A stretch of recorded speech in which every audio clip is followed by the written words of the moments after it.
When I first bought that ranch, it wasn't just land and wood and fencing to me. It was the piece of earth I had promised myself as a young man, the dream I carried with me through every deployment. Every long night on foreign soil when I told myself, one day when this is over, I'll go back home and live in peace. That ranch wasn't just dirt. It was memory. It was sweat. It was the smell of soil after rain and the creak of the old barn that I had built with my own hands. I thought it was safe. Thought it was mine to come back to when the uniform could finally be folded and set aside. I thought wrong. Because while I was serving overseas, laying down days and years for the flag stitched on my chest, the very people who called themselves a community, the very group that pretended to protect the neighborhood, the HOA, sold my ranch, without a phone call, without a letter that reached me, without even the decency of waiting for me to set foot back on my homeland. They saw my absence as weakness, my sacrifice as an opportunity, and my silence as permission. I can still remember the day I landed back, boots hitting the soil of the country I swore to defend. I carried with me a duffel bag, dust from deserts clinging to my uniform, the sound of comrades' laughter and loss echoing in my head. I expected home. What I found was betrayal. At first, it didn't sink in. Driving up the long, familiar road, my chest tightened with anticipation. I could already smell the hay, could hear the cattle lowing in the distance, could feel the comfort of knowing I was finally back. But then my eyes caught the sign, red and white, bold and merciless. Sold. My ranch, my heart reduced to a transaction. I remember gripping the steering wheel so hard my knuckles turned pale. For a moment I thought it must be a mistake, a prank, something that could be explained away. But the padlock on the gate told me otherwise. The new vehicles parked in my driveway told me otherwise. The neighbors who refused to meet my eyes told me otherwise. I went straight to the HOA office, my boots still caked in foreign dust, my voice steady but my heart raging. They sat there in their polished chairs, dressed in suits that had never seen a day of dirt, faces smug with authority they never earned. They told me I had fallen behind on community fees. They told me notices had been sent, meetings held, decisions made. They told me the ranch had been auctioned legally, that the new owner had the right to the land now. I asked them if they knew where I was, if they knew what I was doing while they were busy drawing up papers and counting dollars. They looked at me without a shred of shame and said, "That isn't relevant to the board." Not relevant. My service, my sacrifice, the years of my life, it wasn't relevant. For a while, I walked in silence. I slept in my truck some nights, staring out at the land that was once mine. The barn silhouetted against the moonlight like a ghost of everything I lost. But silence has never been the soldier's way. I didn't give up.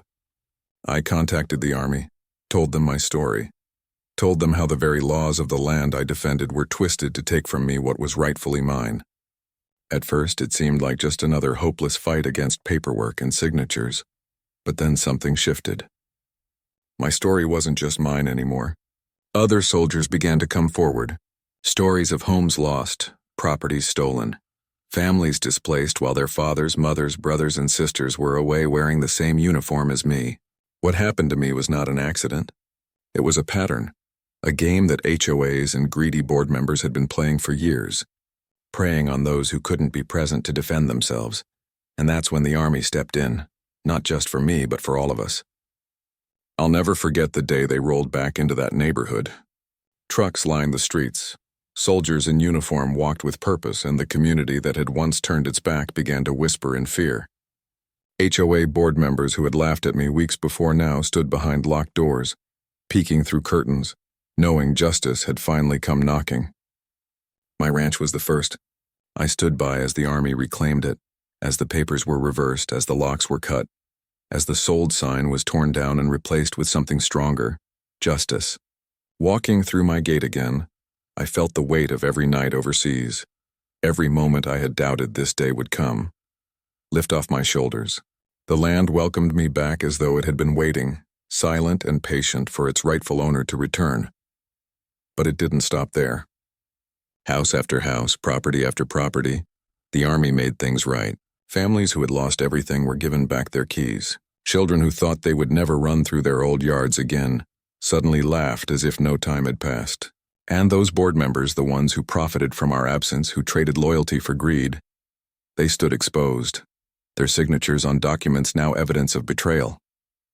They couldn't hide behind their laws anymore, not when the law of the land was finally standing on our side, in uniform, with the truth too loud to ignore. Neighbors who once averted their eyes now came to shake my hand. Some apologized, some cried. Some confessed they had been too afraid to speak up when they saw what was happening. But I didn't need their words. I only needed to see those houses filled again with the people who belonged to them. My ranch wasn't just mine anymore, it became a symbol. A symbol that no soldier's sacrifice should ever be punished, that no absence in service should ever be twisted into an opportunity for theft.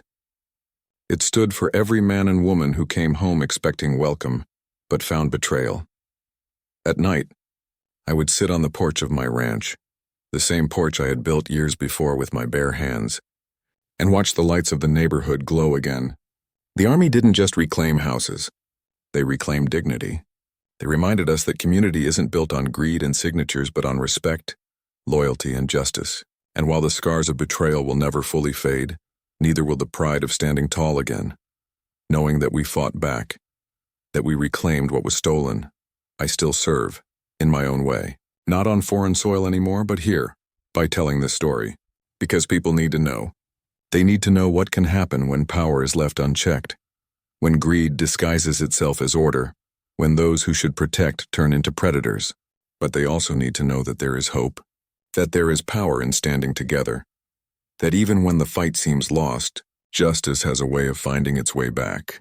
Like the soldier who returns home after years away, the ranch is mine again, but more importantly, the lesson is ours. Never let them tell you your service isn't relevant. Never let them reduce your life to a line on a piece of paper. And never let them forget that some things cannot be bought or sold, like honor, like loyalty, like home. And so the story of one ranch stolen became the story of many homes reclaimed. The Army came not with weapons, but with truth, not with force, but with justice. And as the sun rises every morning over my land, painting the fields with gold, I know this isn't just my victory. It's every soldier's, every family's, every homeowner's who ever believed that right would win in the end. After the Army reclaimed my ranch and the rest of the neighborhood houses, you'd think the story would have ended there, with a clean victory and a quiet return to normal life. But life doesn't work like that. Victory may restore what was lost, but scars remain, and justice is rarely as simple as cutting a lock or tearing down a sign. What they had stolen wasn't just wood, land, or property. They had stolen trust, and trust once broken doesn't rebuild overnight. Every morning when I stepped out onto my porch, the ranch looked the same as it had years before, but I could still see ghosts in every corner. The sold sign that had pierced me like a knife, the smug faces of board members who thought they had won, the silence of neighbors who pretended not to see. Even though I stood on my own soil again, it felt different. Like the ground itself had been wounded by the betrayal. The Army helped restore the legal rights, but healing was something that had to come slower, deeper. I began rebuilding not just the ranch, but the sense of belonging it had once given me. I fixed fences that had been neglected, repaired barns that had been left to rot, painted walls that carried the fingerprints of strangers who had no right to be there. Every nail I hammered was a reminder that this place was mine again. Yet with each repair, I also felt the anger rise inside me. They had thought they could erase me with paperwork, bury me under signatures, and silence me with distance. And if it happened to me, how many others had it happened to who never came back? That thought haunted me. One night, while sitting in the kitchen with a single lamp glowing against the darkness, I started gathering documents, letters, stories from others who had been cheated in similar ways. Soldiers, widows, single parents, families who had lost homes because they trusted the system to protect them while they served or worked or simply struggled to keep up. I realized this wasn't just about one ranch or one neighborhood. It was bigger, a pattern stretching across towns and states, a machine of greed that used the language of law to crush the powerless. The HOA in my community was only a branch of something much wider, and the more I learned, the angrier I became. The Army had my back when it came to reclaiming property, but they couldn't fight this entire battle alone. That responsibility, I realized, would fall on us, the people who had been hurt. I started attending town meetings, speaking up where once I had stayed silent. At first, people didn't want to listen. They were used to accepting HOA authority as something unquestionable, something too complicated or official to challenge. But when I told them my story, when I stood there in my uniform with calloused hands and a voice that carried both pain and conviction, they listened. They didn't just listen. They began to believe. One by one, people came forward. Not just soldiers, but ordinary homeowners who had been bullied, fined unfairly, or threatened with foreclosure over trivial rules. It became clear this wasn't about community at all. It was about control. Slowly, a movement began to take shape. Soldiers who had been silenced by distance and duty began speaking out. Families who had lost hope found strength in knowing they weren't alone, and every time someone told their story, it lit a fire in someone else. The Army's intervention had shown that power could be challenged, but what we needed now was something lasting. Laws, protections, voices too loud to ignore. That meant organizing, and it meant facing even greater resistance from those who profited from our silence. The HOA board in my neighborhood wasn't finished either. They had lost the ranch, lost the houses they thought they owned, but they hadn't lost their arrogance. They tried to strike back with lawsuits, accusing us of harassment, claiming the Army's intervention was unlawful, painting themselves as victims in the media. They underestimated us. They underestimated the strength of people who had already endured worse, who had faced combat, who had stood against enemies far more dangerous than a group of men in suits. We fought back, not with weapons, but with truth. Every document they forged, every meeting they concealed, every unfair fine they imposed, it all came to light. They weren't just board members anymore. They were exposed as thieves. I'll never forget the day the courthouse overflowed with people from across the state, many of them in uniform, others carrying only the weight of their own painful stories. The judge listened as one by one, soldiers and families described how their homes had been taken, how they had been manipulated, how their trust had been broken. The HOA's lawyers tried to object, tried to silence us, but there was no silencing the sheer number of voices rising together.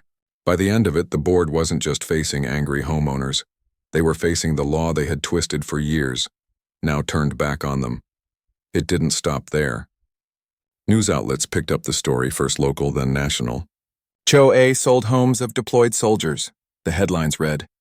People who had never heard of our struggle suddenly couldn't ignore it.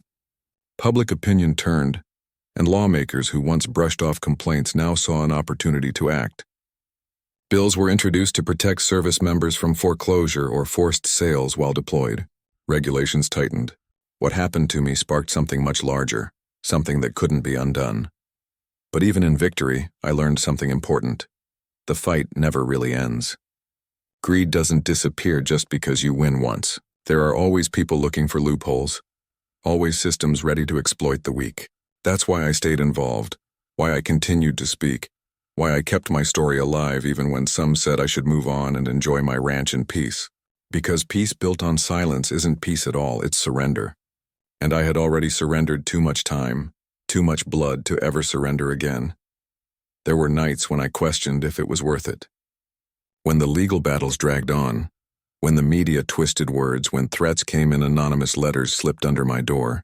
But then I would step outside, look across the land I nearly lost, hear the laughter of children playing again in the neighborhood homes that had been reclaimed, and I knew it was worth every sleepless night.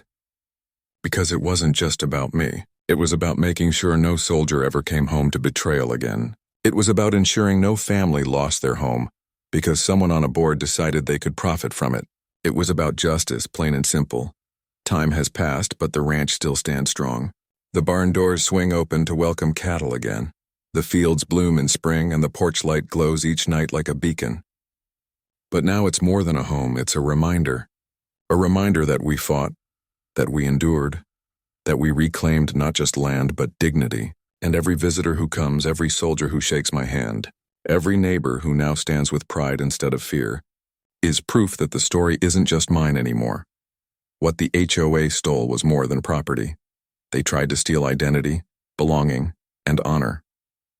What the Army reclaimed was more than houses. They reclaimed the spirit of a community. And what we all learned was more powerful than any piece of paper could hold. You cannot sell what belongs to the heart. You cannot erase sacrifice, and you cannot silence those who choose to rise together. And so the fight goes on. Not in anger anymore, but in vigilance, in awareness, in unity.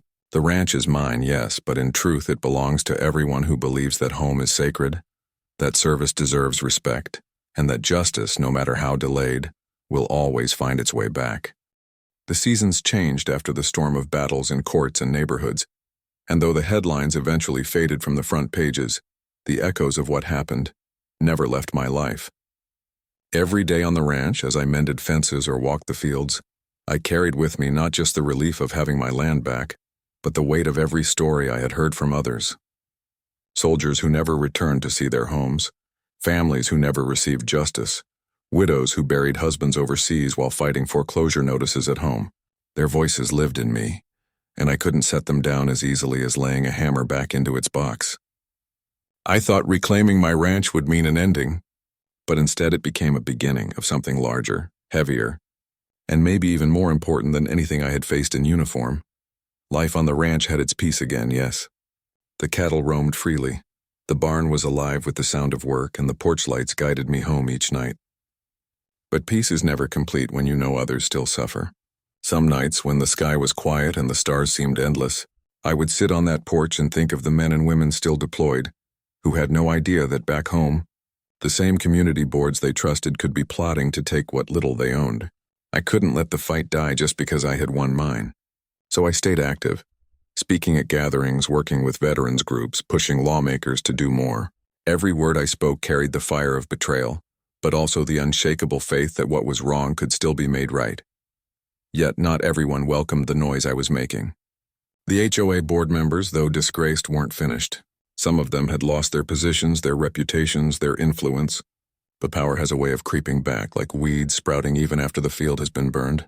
They reappeared under different names on different boards, hiding behind new titles. They thought they could bury the past, rewrite the story, and quietly slip back into control. I saw it for what it was, a regrouping, a quiet counterattack. One evening, while going through mail stacked on my desk, I found another notice. Not about foreclosure this time, but a violation, a petty one about a fence supposedly standing too high, about community standards. I laughed bitterly. It wasn't about fences. It was a test, a reminder that they were still watching, still bitter, still trying to find cracks to squeeze through. My first instinct was to ignore it, but silence is what had allowed them to grow powerful in the first place. So I fought, and this time I didn't fight alone. By now the movement had grown. There were networks of homeowners, veterans, families, and even lawyers who had seen through the pattern of abuse. When I brought the notice to them, they didn't just shake their heads. They prepared. What once was my private battle had now become a public one, and every strike against me became fuel for the larger fire. The pressure grew. Local politicians who once avoided choosing sides suddenly found themselves cornered. The public had seen enough, heard enough, and they demanded answers. At community halls, voices rose louder than I had ever heard them, not in anger alone, but in unity. Farmers stood beside soldiers, widows beside young families, all of them saying the same thing. Enough. It wasn't just about homes anymore. It was about dignity, fairness, and the right to live without being crushed by the greed of a few. And yet, with every step forward, the shadows pushed back. One night, as I drove home from a town meeting, headlights trailed me too closely for comfort, weaving in and out as though trying to intimidate me. Another time, anonymous letters arrived. Words cut out of newspapers warning me to stop before it's too late. I had faced bullets before, real enemies with weapons and uniforms of their own. But this felt different, closer, pettier, and somehow more poisonous. I reminded myself that fear was their last weapon. If they could not win with law or logic, they would try with intimidation. And so I kept going, knowing that every threat was proof I was striking where it hurt. The breakthrough came when one of their own broke ranks. A former board member, tired of the lies, stepped forward with documents, emails, and evidence of years of corruption. It was like striking gold in a mine we had been digging for too long. Everything we suspected was laid bare: secret meetings, forged signatures, collusion with developers hungry for land. It was bigger than my ranch, bigger than my neighborhood. It was a machine that spanned counties, swallowing properties under the guise of legality. Armed with proof, we no longer had just stories. We had undeniable truth. The Army once again stepped in.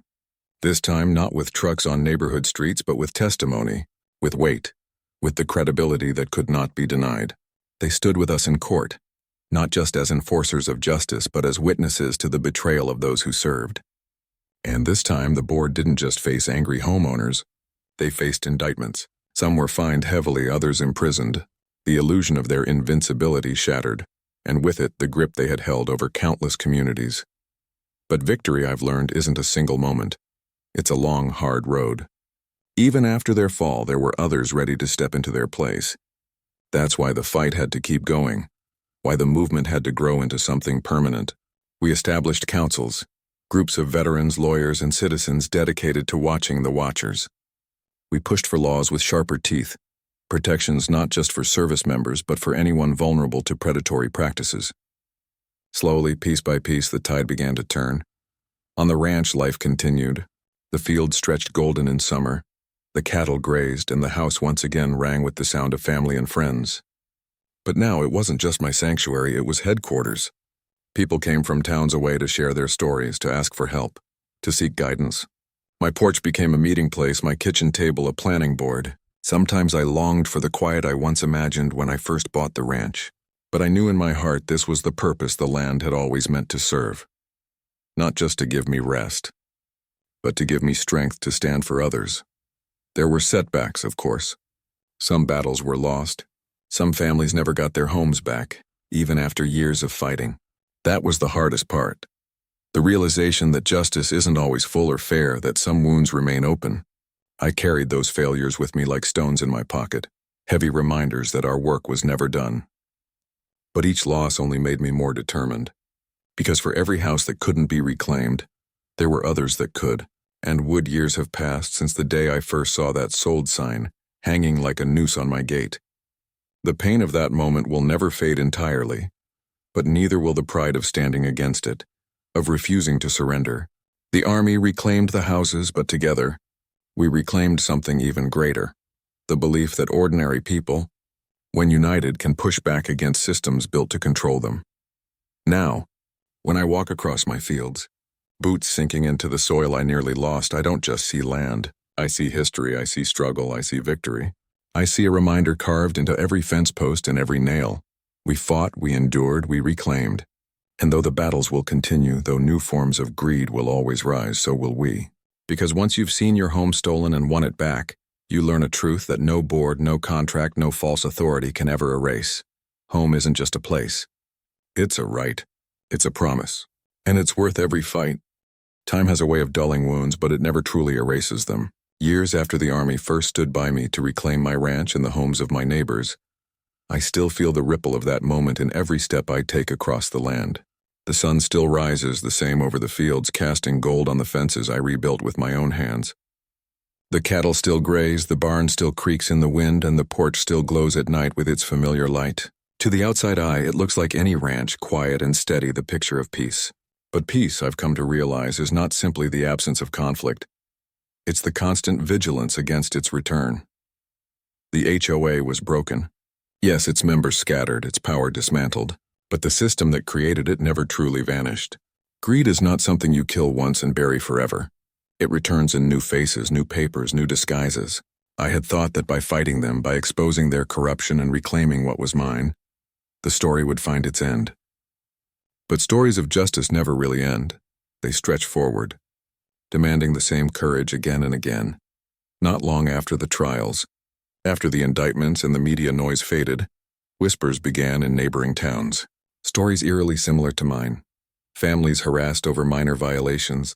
Elderly couples pushed out of homes they'd owned for decades. Soldiers returning from deployment to find their houses sold without warning. The names of the boards were different. The faces at the meetings were unfamiliar, but the script was the same. It was as if the disease had spread, multiplying quietly while we celebrated our small victory. And I knew then that silence was not an option, not for me, not for anyone who had seen what I had seen. So I took the ranch on the road, so to speak. I began traveling from one community to another, carrying not just my story but the proof we had collected, the testimony, the documents, the undeniable record of what had been done to us. At first the halls were half empty. People came with folded arms and skeptical eyes, too used to living in fear of their own boards to believe anything could change.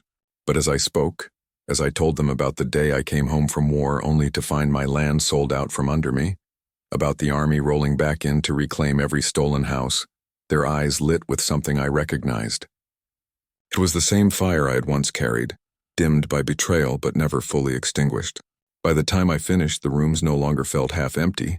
They felt full of something unbreakable. But every gathering, every town I visited stirred the hornet's nest again. Those who had profited from fear and silence were not going to sit quietly while their grip loosened. They began sending their own representatives to my talks, not to listen but to disrupt, to spread doubt, to paint me as a radical troublemaker bent on destroying community order. Some of them were clever, dressing their greed in the language of stability, warning homeowners that without boards, chaos would reign. I had to fight lies with truth, deception with evidence, fear with courage, and every time they tried to shout me down, I remembered the padlock on my gate, the sold sign planted in my soil, and I spoke louder. There were nights when I drove home from those meetings and wondered if I had made a mistake, if maybe I should have been satisfied with what I had regained, stayed quiet, lived my days in peace. But then I would remember the faces of the families who had come up to me after I spoke. The widow clutching her late husband's medals, telling me her home had been stripped away while she grieved. The young couple whose newborn had no nursery because their house was seized over a missed payment. The veteran who said he had no fight left in him until he heard mine. Their stories were mine, their pain my own, and I knew I could not stop. The Army, though limited in how often it could intervene directly, continued to stand behind us. Not with tanks or jeeps this time, but with statements, with presence, with the kind of weight only they could bring to a room. When lawmakers hesitated, the uniform reminded them that this wasn't just about property lines and bylaws. It was about justice for those who had given everything for the very soil beneath those homes. And slowly laws began to change. Protections were written, rights reinforced. But the fight was not only legal, it was personal, cultural, a battle to remind people they did not have to bow to fear disguised as authority. On the ranch, life remained my anchor. Each morning I rose with the sun, tended to the fields, worked with my hands until sweat soaked through my shirt. It kept me grounded, kept me human when the weight of the larger fight threatened to pull me under. At night I often found myself sitting at the porch with visitors, neighbors, veterans, strangers who had driven hours to share their stories. My ranch became more than a home. It became a place of gathering, a refuge, a reminder that justice had a place to stand. But it wasn't all triumph. There were setbacks, betrayals, moments that nearly broke me. Once, in a town not far from mine, an HOA fought back so viciously that the family at the center of it lost everything before the courts could intervene. I stood with them as the movers carried out furniture, as the children cried on the lawn, as the board president looked on with cold detachment.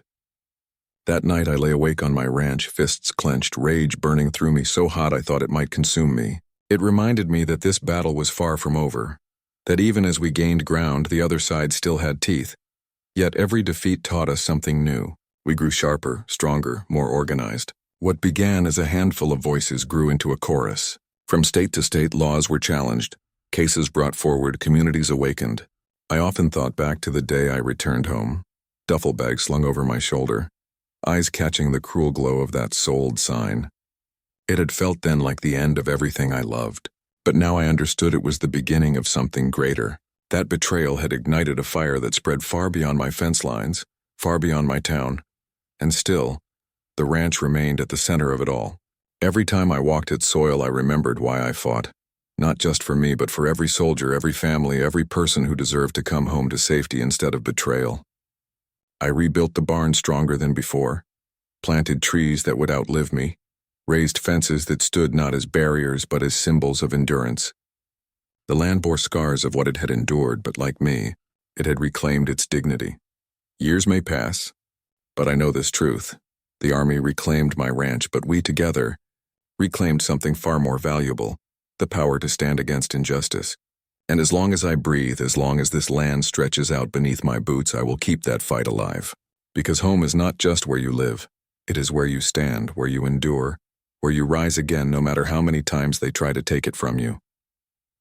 Under the wide Texas sky, where the stars seemed close enough to touch, I often found myself staring into the night, wondering how far this battle would reach.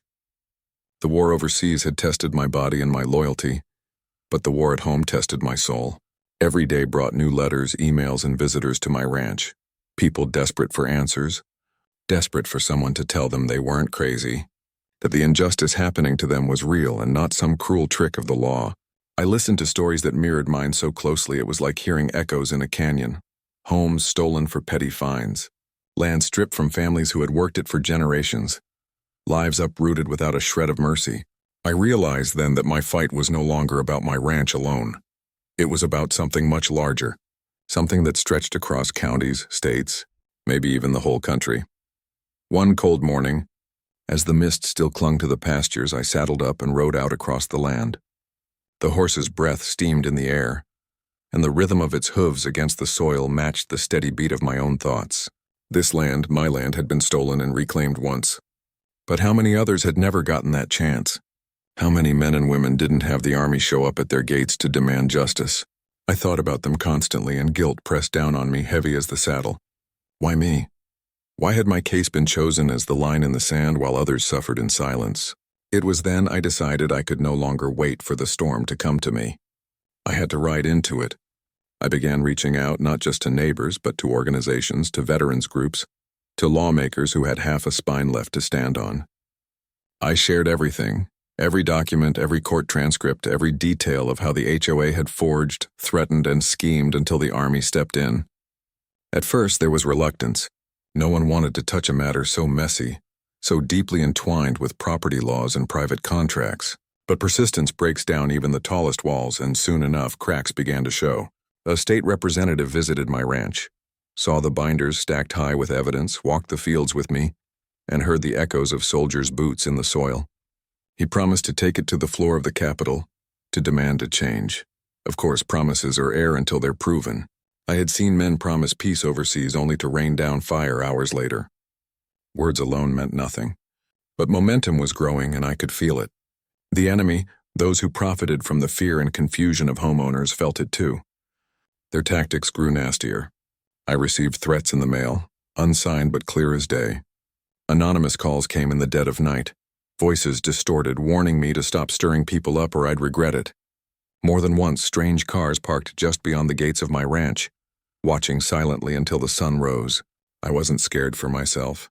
I had faced death before, but I worried for those who had come to trust me, the families who walked through my doors hoping for protection. One evening, a family arrived at my porch, trembling and broken. They had been evicted earlier that day, their belongings dumped unceremoniously on the sidewalk while board members sneered from a distance. The father, a veteran like me, looked at me with eyes so hollow I barely recognized him as living. His little girl clutched a doll to her chest, her hair tangled with dirt, her cheeks streaked with tears. They had nowhere to go. I welcomed them inside, fed them at my table, gave them a place to sleep. That night, as I listened to the quiet breathing of strangers who had been robbed of their dignity, something inside me hardened. This wasn't just a fight anymore. This was a mission. Word spread that my ranch was a sanctuary, a place where the victims of HOA tyranny could find shelter, if not yet justice. I didn't ask for that role, but I accepted it. Soon the driveway was crowded with cars on weekends. People camped in tents near the pastures, gathered around fire pits, and shared stories long into the night. It reminded me of the barracks overseas, soldiers huddled together against the weight of the world, finding strength in unity. Every new story added fuel to the fire. Every tear shed watered the roots of a movement I hadn't even realized I was building. The army watched quietly at first, perhaps wary of being too directly involved again, but I knew they were there. I'd see familiar uniforms at the back of the gatherings, listening, assessing, making sure the people they had once defended were not abandoned again. Eventually, they stepped forward, not with weapons, but with presence, with words that carried the weight of service and sacrifice.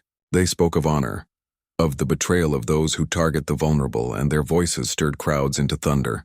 It wasn't about reclaiming houses with force anymore. It was about reclaiming dignity, rights, and the promise that no man or woman who served their country would ever come home to find their house stolen by petty tyrants. But the HOAs were not idle. They banded together, formed alliances, hired lawyers sharper than knives and dirtier than thieves. They painted me in the media as a dangerous agitator, a man who had lost sight of reason, who wanted to destroy orderly communities and plunge neighborhoods into chaos. It stung to hear my name twisted, my service mocked, my integrity questioned. But every time doubt crept into my heart, I thought of that little girl clutching her doll on my porch. I thought of her father's hollow eyes. I thought of my own return from war staring at the sold sign nailed into my soil. And I knew the truth. They could smear me, but they could not bury the reality of what they had done. There came a day when I was invited to speak at the state capitol. I wore my uniform pressed and spotless, though years had passed since I last stood in it. As I walked into the chamber, heads turned, whispers followed. I told my story, not with anger, but with the steady voice of a man who had lived through hell twice, once in battle, and once at home. I laid out the evidence, the family's testimonies, the ruined lives. I saw lawmakers shift in their seats, some uncomfortable, some ashamed, some finally awake. And when I finished, there was silence, heavy charged silence, then applause rising like a wave.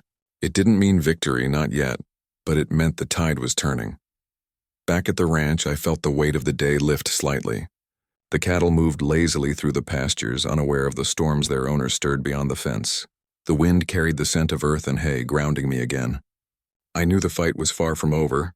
There would be more battles, more smear campaigns, more families broken before the laws truly shifted. But for the first time, I believed it was possible. Not just for me, not just for those who had already suffered, but for generations to come. I looked across the land that had nearly been stolen, the soil that bore the memory of my ancestors, the trees that shaded the graves of those who came before me. I swore then and there that I would not stop, not until justice was no longer a privilege but a right. My ranch had been stolen once, but through that theft a greater truth had been born. No man's land is safe until all men's land is safe. And as long as I drew breath, I would carry that banner, because sometimes it takes a soldier not just to fight wars abroad, but to fight for peace at home. And as the stars burned above me, endless and eternal, I felt something stir deep in my chest. Not just anger, not just duty, but hope. Hope that one day, no soldier would come home to betrayal, no family would be cast into the streets by greed dressed as governance, and no ranch would bear the scar of a sold sign planted by thieves. Until that day came, my fight would not end. The weeks following the state capitol speech were some of the most intense I had ever lived. The momentum I had felt on my ranch among the families and veterans now spilled into cities, into towns I had never visited. The network we had built, a patchwork of soldiers, families, lawyers, and ordinary citizens, began to form something far larger than any HOA could ever anticipate. What started as a personal battle to reclaim my ranch had transformed into a movement, a quiet revolution against the injustice that hid behind bylaws and legal jargon. Every phone call, every email, every visitor at the ranch became a thread in a tapestry that stretched further than I had ever imagined. The Army continued to support us, though their involvement was carefully measured. They didn't come with vehicles or weapons this time.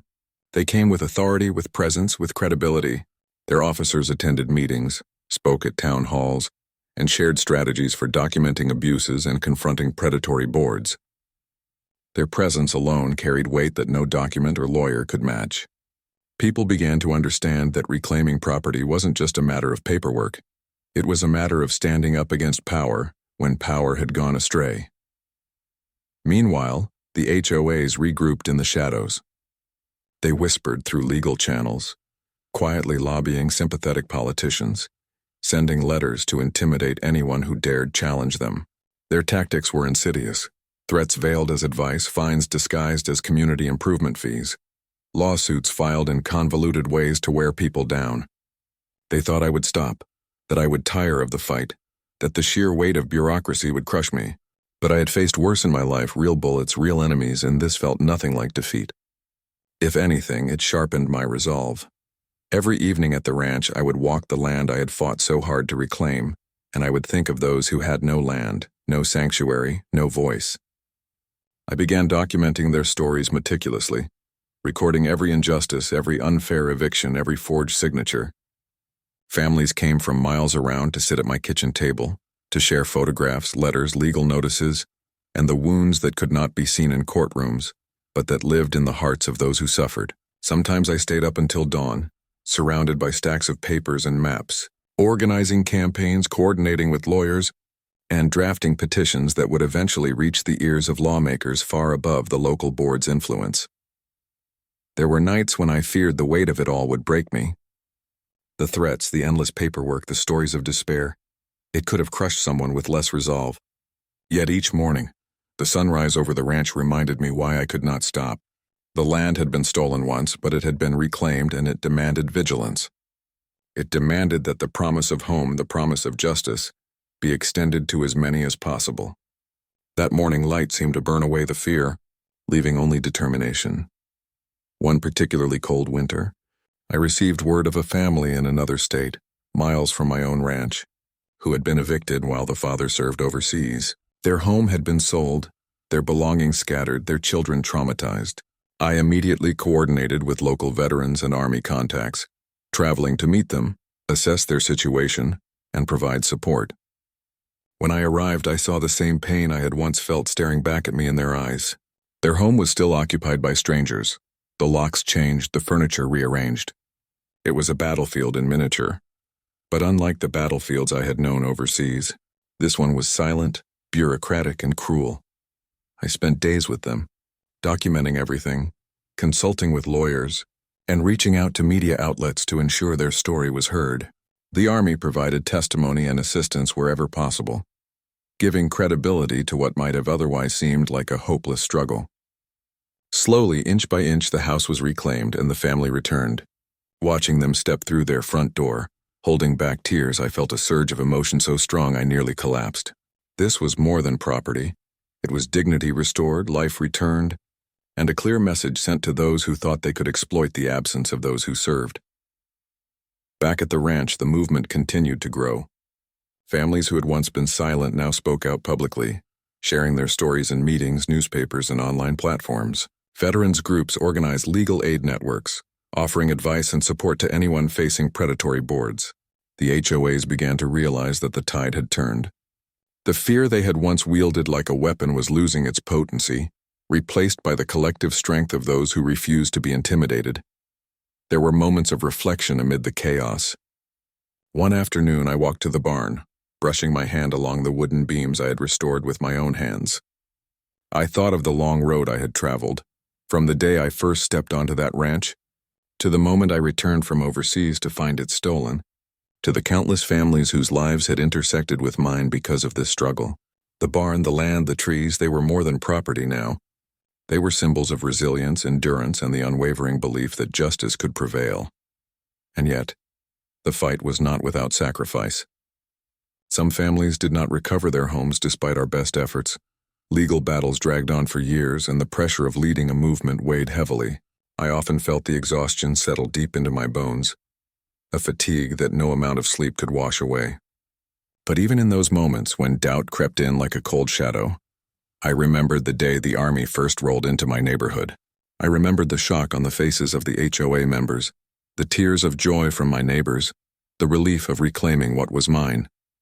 That memory became fuel, a reminder that no matter how long the struggle, the fight was never in vain. The media attention also brought unexpected challenges. Some outlets twisted the story, portraying it as a personal vendetta rather than a widespread injustice. Opponents used these narratives to try to discredit the movement, painting me as an agitator. I ignored most of it, focusing instead on tangible victories, reclaimed homes, legal reforms, and families restored. Slowly, the truth could not be hidden. Each story documented, each law passed, and each property restored became proof that we were not acting out of malice, but out of necessity. The ranch became a hub for strategy sessions, legal workshops, and community gatherings.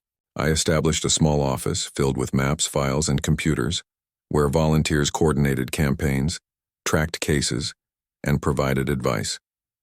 The porch, once a place of quiet reflection, became a meeting spot where neighbors, veterans, and activists could gather to share information and plan actions. Children played in the yard while their parents attended sessions, a living reminder of why we fought, to ensure that the next generation would inherit justice rather than exploitation. Through it all, I maintained the daily rhythms of ranch life, feeding cattle, repairing fences, tending to crops. These acts grounded me, connecting me to the very land that had been the catalyst for this movement. Each nail hammered, each field plowed, each morning spent in the fresh air was a meditation, a way to balance the intensity of advocacy with the serenity of nature. It reminded me that no matter how vast or complex the struggle, the simple, tangible work of nurturing life and property was at the heart of why we fought. Over time, the impact of our work became undeniable. Legislation was passed protecting deployed service members from predatory foreclosures, public awareness grew, and communities across multiple states began forming watchdog groups to monitor HOA activities.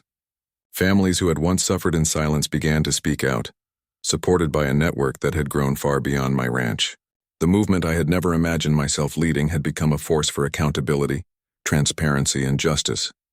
And yet, I knew that the fight would never truly end. Greed, corruption, and exploitation are relentless, always lurking, always seeking opportunity. But so long as there were those willing to stand, to speak, to fight for what is right, there would always be hope.